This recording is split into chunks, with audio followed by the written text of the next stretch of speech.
I know it's hard, I know it's complicated, but I promised you've been waiting here forever. I had a much to say, but you're not here with me, no. We're invincible, like fire in the snow. Trust me when I say you are my beautiful world, and I'm feeling it all, we should make an effort. It's true you're so far away, and it's true you don't feel the same.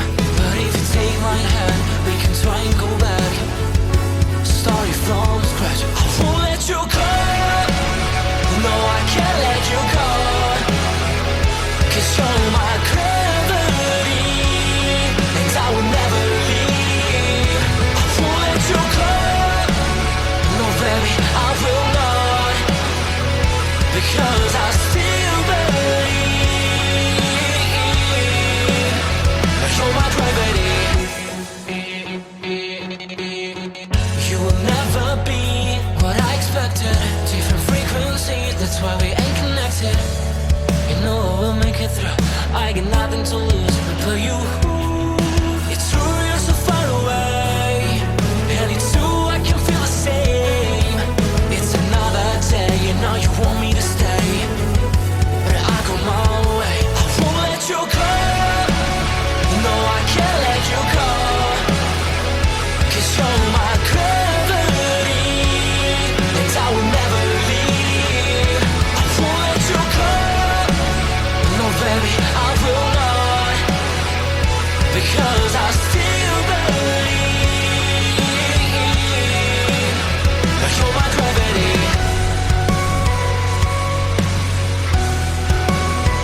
You're my gravity.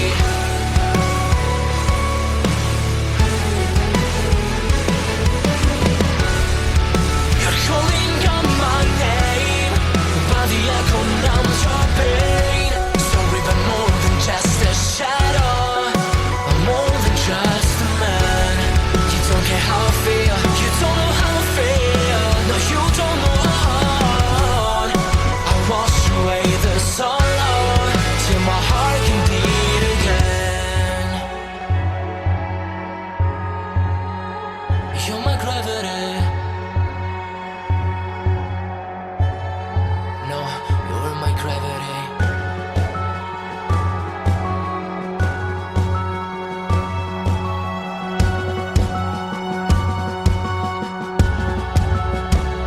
I will let you go, the only thing that I know. You were my gravity, but now I have to leave. I will let you go. Why do you feel that I want? What do you think that I want? I know how to breathe into my gravity,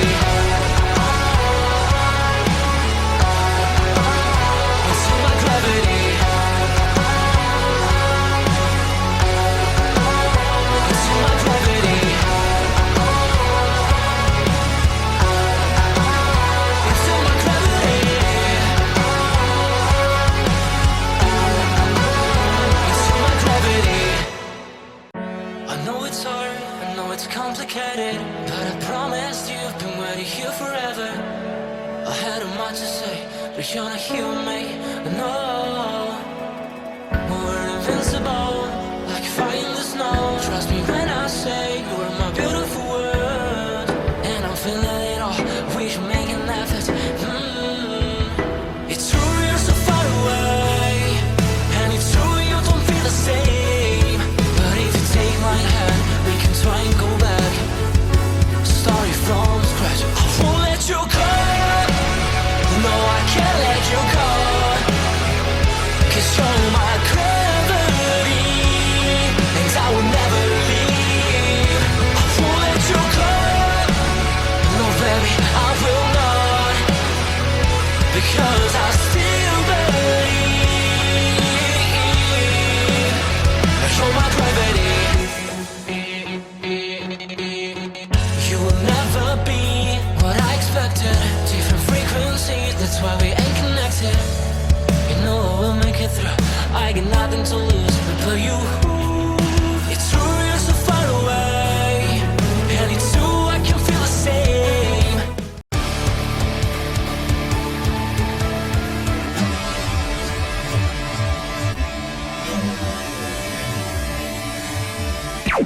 Warning: the Duracell Cup Series data file you have attempted to access is out of date. Uploading current file now. It's a brand new car from stem to stern, and it's never been raced at these speeds. The next gen car is opportunity. Everything is different with the exception of like the seat, the steering wheel, and your helmet. Unknown creates excitement. Talking about my generation.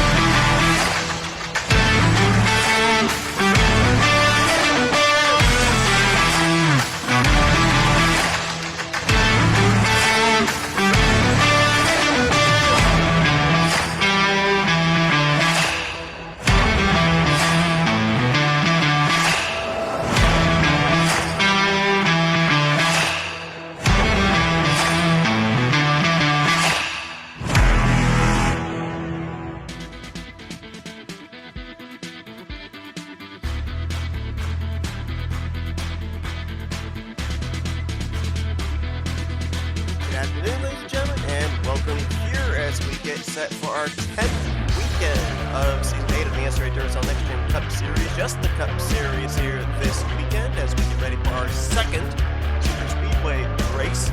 This is Dragonnett Super Speedway. Yes, I know, another change made to the schedule. We were supposed to run in Coda, we went to Sonoma instead. Today, we were supposed to be at Coke Zero Super Speedway, but instead we're here at Dragonnett, which doesn't seem to win in terms of tracks and footage and stuff not crashing. So, here at Dragonnett Super Speedway, track a little bit over 2.5 miles in length, but this is more of an oval than Daytona is. Daytona, of course, has the tri-oval on the front straightaway. This has the straight front straightaway. But it should bring about some really good racing, and it makes for a good backup plan due to the fact that Coke Zero Super Speedway did not pan out. Getting ready for qualifying here, we've had a total of 44 drivers show up here this weekend. The one difference between this race and previous races is we will not have a 42 car grid. Instead, this track is only able to hold 41 cars, so that's going to make knockout qualifying even more important for go or go homers showing up for only one available spot. Usually two are able to transfer, but that will not be the case here this weekend. And we are now on the clock. 5 expedited minute session for those 4 go or go home drivers to head on out and see if they can put down the fastest lap time that will lock them into the field. The other 3 will be going home and have to try again either next week or further on down the schedule, depending on when they are scheduled to try and attempt to make their next start. We got one driver already out on pit road, yet to roll off. Now make it 2. Mike Tellier, the red and blue car there, the 43 out of Bishop Family Racing, looking to make his second start on the season. His previous start was the other Super Speedway race that we've run so far this season, the season opening Daytona 500, where he finished that race 36th. Bryce Egan right in front of him in the 9. Bryce looking to make his 7th start in the season, 2 top 10s. In his first 6 races. Of course, missed the beginning portion of the season. Missed the first 3 races. Looks like Mike Teller's going to be the first one out. We got Chris Dollarton in the 82. This being the 3rd straight weekend that Dollarton has attempted to qualify for a race. Made his first start of the season, of course, last week at the Texas Motor Speedway. Didn't get the finish he was looking for, finished 36th.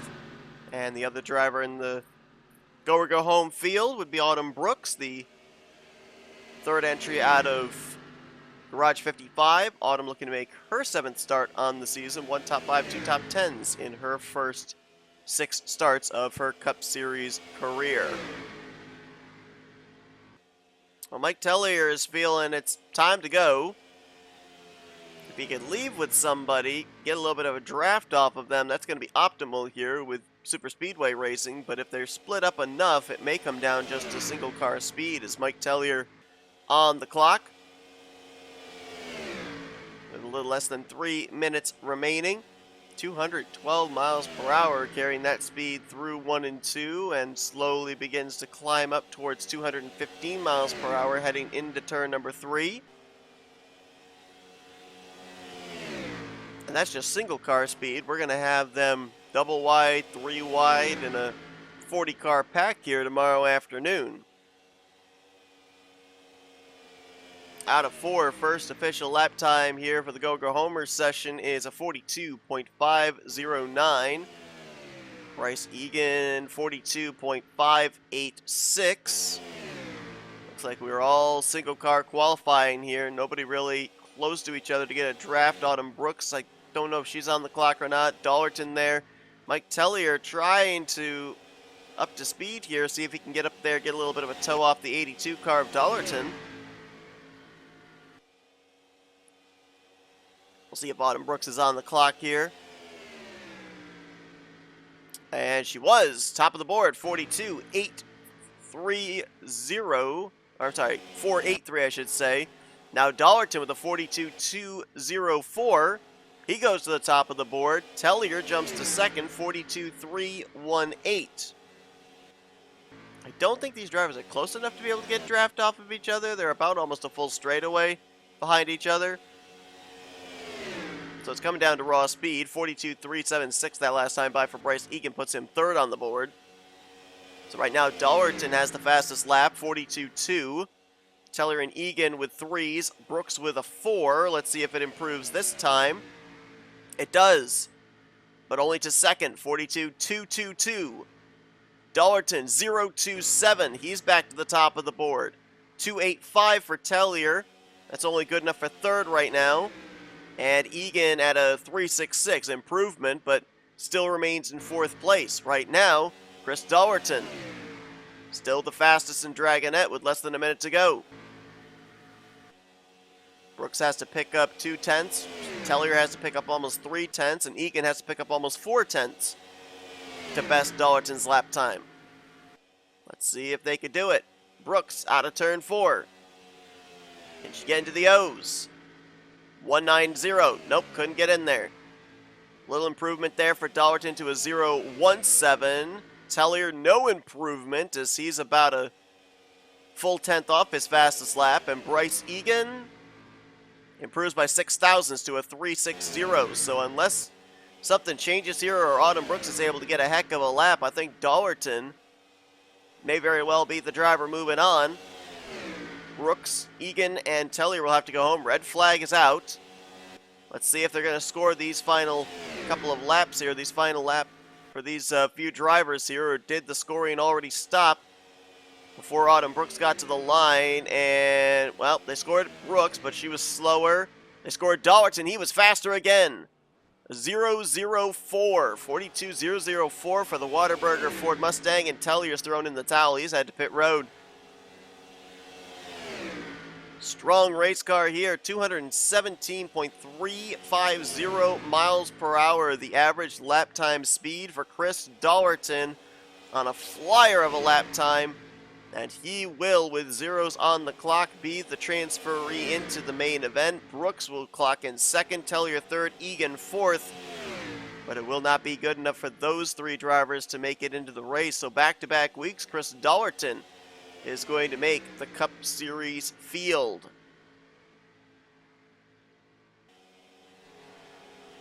I think it's pretty safe to say that with Dollarton able to clock in at a 42.0, we're going to see drivers tomorrow, or not tomorrow, but later on, they're going to be clocking in at 41 second lap times in the draft. There you see it. There's the lap time set here by the 4 go-home drivers. Dollarton, the fastest here in Dragonnett, so he moves on. And now he will join the other 40 race cars. See who's going to start on the pole here this weekend in race number 10. Don't go anywhere. Continuation of qualifying after this commercial break here on NNSCRA TV. Thank you for tuning in to today's broadcast on NNSCRA TV. If you enjoyed your watching, it would help us out a lot if you'd hit that like button. Also, if you're not already, be sure to subscribe to become a part of the NNSCRA crew today. And if you're on your phone, be sure to click that bell to be notified whenever we have a broadcast here on NNSCRA TV. Once again, we thank you for your support, and we hope you continue to enjoy today's broadcast. We welcome you back to Dragonnett Super Speedway, getting ready for pole day qualifying. Chris Dollerton just moments ago transferring his way in via the non-charter go home drivers. Now 41 drivers will run for the pole here this afternoon. Our previous Super Speedway race, the Daytona 500, Jessica Shelton got the pole in that one. She comes into this afternoon one of two drivers that have started on the pole more than once this season. She and Eric Monaco, both two-time pole sitters. Shelton, of course, her most recent pole last week at the Texas Motor Speedway. And RJ Bishop out of Young Motorsports. He's going to be the first one out onto the track here this afternoon in the Kroger Ford GT500. RJ, for the first time this season, cracks the top 10 in the overall point standings. He's 10th in points coming into this weekend. A lot of momentum on his side as well. Had an okay run, was the best finishing driver of the Young Motorsports cars at Indianapolis. Sonoma had an okay run, survived the carnage of last week at Texas, so he's only got 2 top 10s on the season, but the rest of his finishes just outside of the top 10 have helped to propel him ahead of other drivers who have had really low finishing results. It's been a while since we've seen RJ Bishop in victory lane here in a Duracell Cup Series race as well, so we'd like to change that this weekend.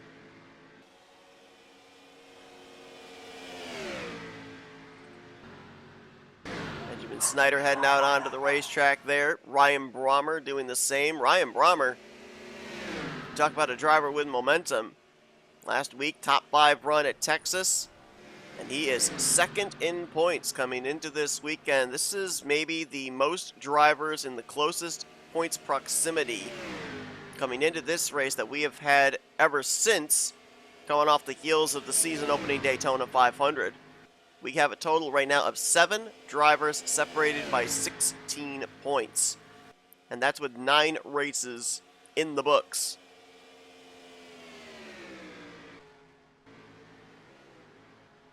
More drivers coming out onto the track. We'll start scrolling your lap times across the top of the screen with about 12.5 minutes remaining here in qualifying. Looking at Casey Hoyt in the 24. Casey had that great run at Sonoma. Moved up into the top 20 in the point standings last week at Texas, though. Didn't get the run that he was looking for, and he dropped out of the top 20. He's 21st in points coming into this one. Right now, 10th on the board, but can't hold much stock right now in the early lap times. They are going to constantly change here, I feel, for most of this session. Laura Chung right behind her Auto Junction Racing teammate, Ryan Brommer. Laura coming into this one 12th in the standings. She's been quietly working her way back up through the point standings. Was up inside the, I think, just outside or just inside of the top 10 in points after the first 3 or 4 races. Hit a cold streak, but seems to now be getting that momentum back. She picked up 4 spots in the standings after Texas last week, 12th in overall points coming into this one. Connor Breton, 3-time winner last year, 2nd full-time season with Northeast Motorsports. Only 1 top 10 on the year and 40th in the points. The biggest statistic right now for the 88 is the fact that he is at an average finishing position of worse than 27th in the first 9 races. So they need to get something going. There's a lot of drivers that I wouldn't say they have to necessarily hit the panic button, but they're getting close. I know that we're only nearing midway through the regular season, but trust me, it is a lot easier to dig yourself out of a points deficit hole earlier on in the year than it is later on in the season, when it starts becoming must-win situations to even get up in the top 30 for a wild card spot. Chris Dollerton, we saw him clock in the fastest lap time in the Go or Go Home qualifying session, and he's top of the board right now after having a nice tow off the 88 of Connor Breton. I mentioned that I thought they were going to hit 41-second lap times after Dollerton had a 42.0. Nope, Dollerton hit a 40.5 5.64. And somebody else just jumped to the top of the board. It was Zachary Fitzwater, another driver out of Blue Oval Automotive. This is the pack right here where all the speed appears to be, at least for the moment. Daniel Boyles got the victory a couple of weeks ago at Sonoma. Moved his way up into the top 30 in the point standings as well, coming into this weekend in a wild card position. Last week, though, did not have a good run at Texas. There were a lot of drivers that didn't have a good run at Texas, and most of them were involved in that wreck on the front straightaway. That massive pileup that took about half the field out. And because of that, Boyles dropped 4 spots down to 29th. So he's still in the top 30 in points, but he's only 2 points to the good above said cut line. Fitzwater is 23rd in points coming into this one. He gained 4 spots in the standings after last week, but still trying to find victory lane here in Season 8. Matt McIntyre, another of the terrible trio, we're going to call him here this weekend, that has been on a major momentum run. Had that 3rd place finish last week. Would have loved to have that race run a little bit longer in that battle between Dustin Bullitt and Carson Gum to be able to close it up, make it a 3-man fight, but another top 5 run for Matt McIntyre. Gained 4 spots in the standings. He is 4th in overall points, only 7 points out of the points lead. This has been a career year so far for Matt McIntyre, despite the fact that he is yet to go to victory lane. And there's the other third of the terrible trio. We saw Ryan Brommer earlier. We just talked about Matt McIntyre, and that is Carson Gum in the 19. Carson 6 spots gained last week after the runner-up finish. He is now 3rd in overall points, only 6 points out of the points lead. And Carson does have a victory this season already, winning earlier at Las Vegas. Speaking of an early win, Matt Haas started off the season with a checkered flag at Daytona. So he knows how to win at the super speedways, and looking for his 2nd win on the season at a super speedway here tomorrow afternoon. Last week at Texas, he gained 2 spots in points, up to 18th in the standings. He comes into this race currently sitting in the number 3 wild card position. Summer Henson, who is starting to close it up in that Rookie of the Year battle.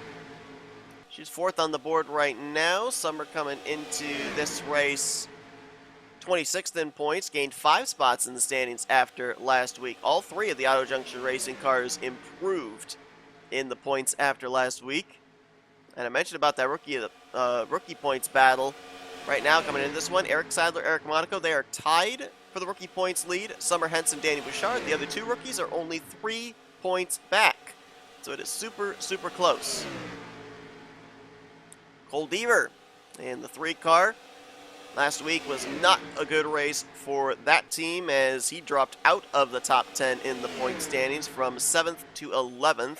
He's only 1 point outside of the top 10 coming into this one, so we'd like to be able to get back in. More importantly, he'd love to be able to win his way into the playoffs.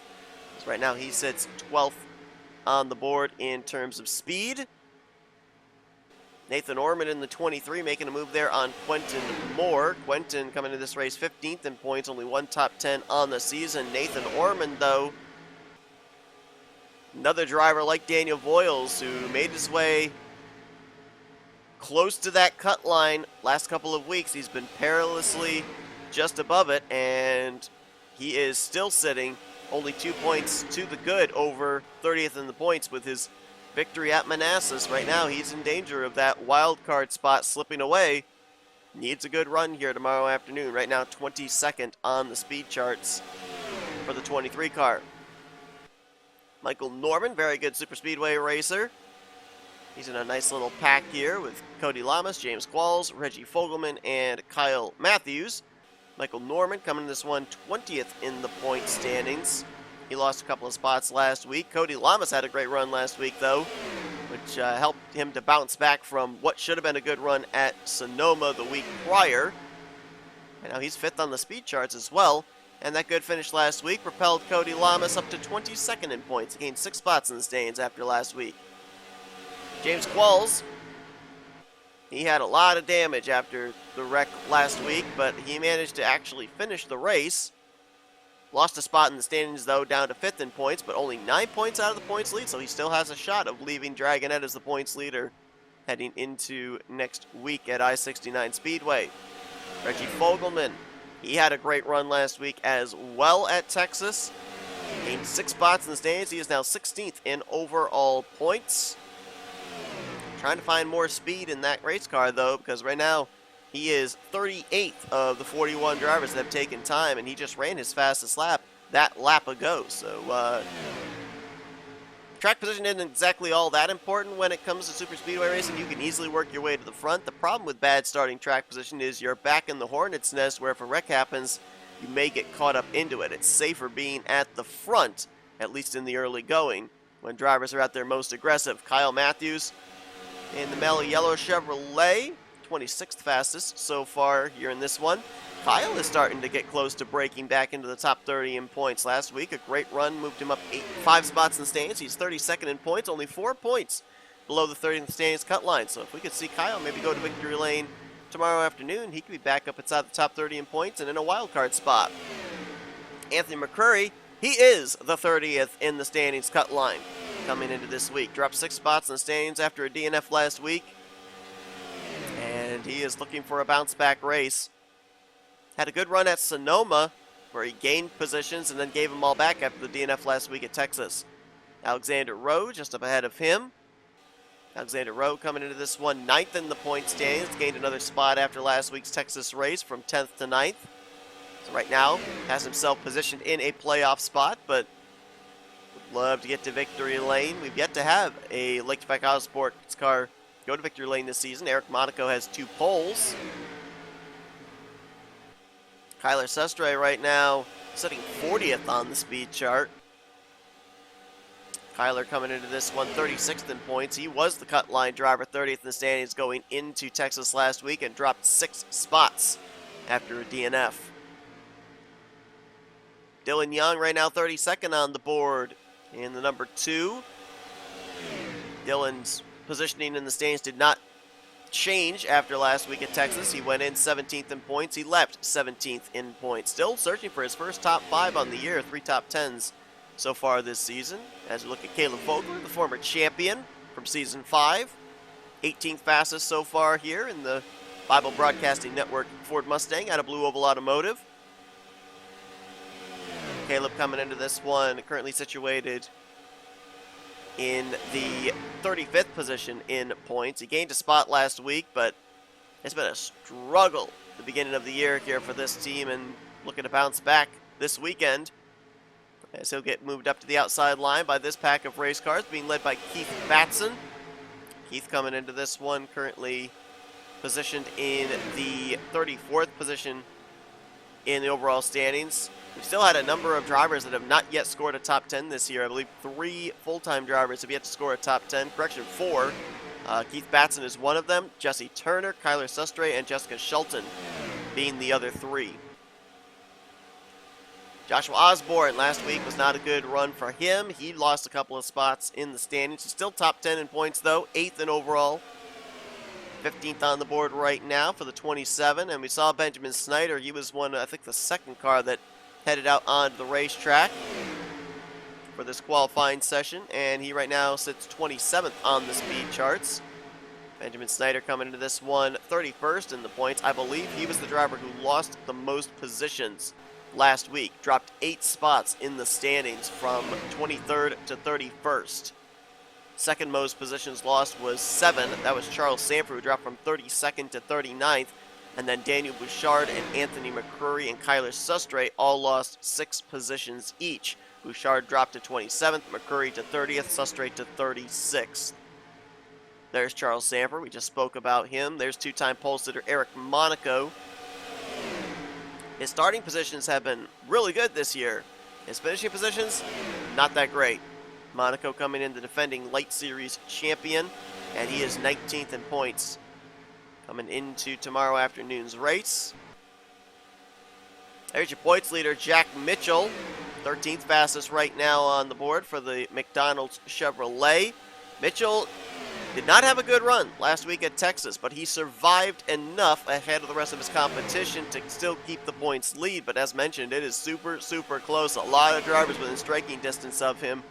Mitchell looking for his second win on the season, trying to win that regular season championship. There's Levi McIntyre, right now third fastest on the board for the 7-Up Zero Sugar Ford Mustang. As we are nearing the end of this session, and there's Destin Boland in the apron, who right now has the fastest lap, would be your pole sitter, coming off the heels of his second win last week.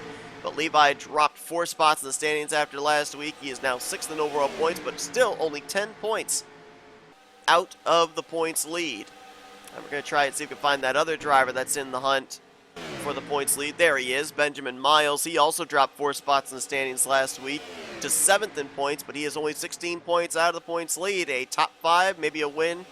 Other drivers struggle tomorrow afternoon. Benjamin Miles could be heading into next week's race as your new points leader. There is the fastest man at Dragonnett, though. 40.125. Off the heels of his second victory of the season last week at Texas Motor Speedway, Destin Boland now going to join Matt Haas and who was the other driver? Eric Sadler, his teammate, as a driver that has won a race and a pole here in Season 8. And after his victory last week, Destin Boland jumped to 24th in points. He's above the cut line, so he is now in the number 1 wildcard seed. And he will have really good starting track position here tomorrow afternoon. Ryan Brommer looked like he was going to be second, but Casey Hoyt sniped it in the closing stages. He'll be on the outside of the front row, as he was able to clock in at a 40.143 there with about 30 seconds remaining. So Brommer will get relegated back to the inside of row number 2, with Levi McIntyre joining him there. Connor Breton, Dylan Poteet in row 3. Zachary Fitzwater, Danny Bouchard, row 4. We didn't talk about Nick Gunther yet today. He'll clock in at in row 5 at 9th. And Matt McIntyre is going to join him in the 10th position. You look at those drivers that are in that 16-point gap to the points leader. Ryan Brommer is going to start the best of them in 3rd. Matt McIntyre is going to start 10th. Jack Mitchell 13th. James Qualls is going to be 23rd. Benjamin Miles in 27th. And then way further back, you've got Carson Gum in the 41st position. So he's going to have a lot of cars that he'll have to pass, as he was the slowest this session. We'll see what he's going to be able to do. How interesting is that? Kind of polar opposites. Last week it was the battle for the win between Destin Boland and Carson Gum, and they will start on polar opposites of the starting grid tomorrow afternoon. But congratulations to Destin Boland, his first pole of the season, and he joins Eric Sadler and Matt Haas as a pole sitter race winner combo here in Season 8. Destin looking for his series-leading 3rd win of the season here, maybe tomorrow afternoon, looking to go coast to coast. Thank you all for tuning into this qualifying session in preparation for tomorrow's race here from Dragonnett. If you enjoyed it, be sure to give this video a like, subscribe, part of the crew today. We have shown you your starting lineup for tomorrow afternoon's race here from this little over 2.5 mile super speedway. Hope you guys will join us for that at 1 p.m. Eastern Standard Time. Until then, though, I've been Seth Cole, and you've been watching another broadcast courtesy of NNSCRA TV, offline racing at its best.